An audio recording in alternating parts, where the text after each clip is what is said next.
all, I'm going to introduce myself. My name is Connie Reguli, and I am here to talk to you about unrigging the child welfare system. This is an issue that is not on the radar of the general population, but here's what you need to know. For nearly 50 years, we have been engaged in a social experiment that has failed.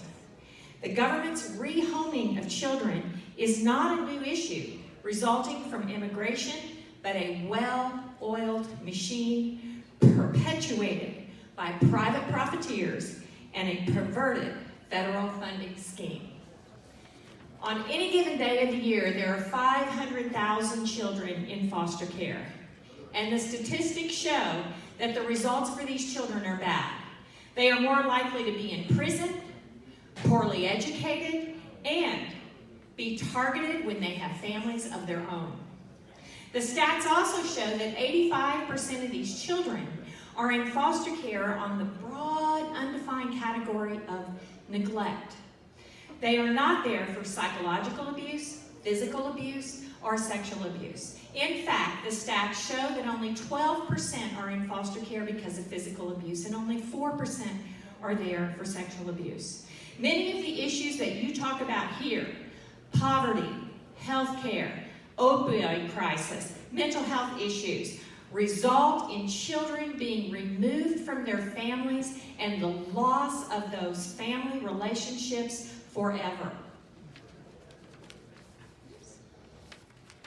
So how is the system rigged? In 1974, the Mondale Act started the broad-based federal funding to states under CAPTA, the Child Abuse Prevention and Treatment Act. Now, two sources of funds are relied upon by the states. The Title IV funds, which are a use it or lose it scheme, dollar for dollar, and never subject to sequester. These are funds that can only be used when children are taken from their parents and put in the homes of strangers. The Title IV funds are the funds that are available to stabilize and reunify and rehabilitate families. And here's the problem. The E funds are 10 times that of the B funds. The $9 billion spent for putting children in foster care is only looking at $800 million for rehabilitating families. Not only is this financial incentive perverted to remove children from their family resources, but in 1997, Congress passed ASFA, the Adoption and Safe Families Act.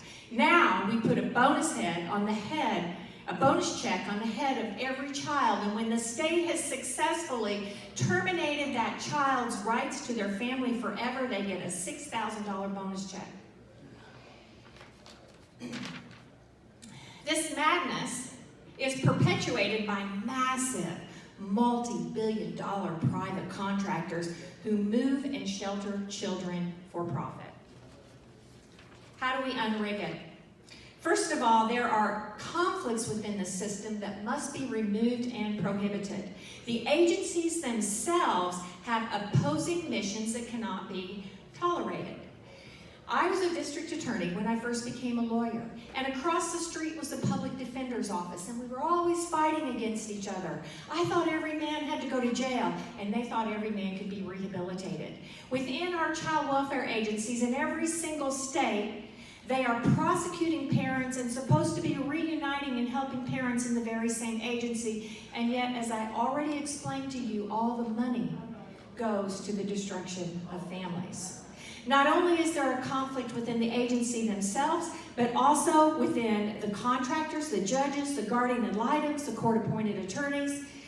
It's all one massive, incestuous conflict of the use of time and money. We need family advocates to help families navigate the system and to big brother families and to rehabilitate them. I've been an attorney for 25 years, and I've personally witnessed this destruction. Now, we've developed a grassroots efforts through Facebook called the Family Forward Project, where we invite families from all over the country and all over the world who have been affected by this system. We need you to also share the story. And remember that this is America, and the broken family is not the norm. We ask you to become a family advocate. Thank you.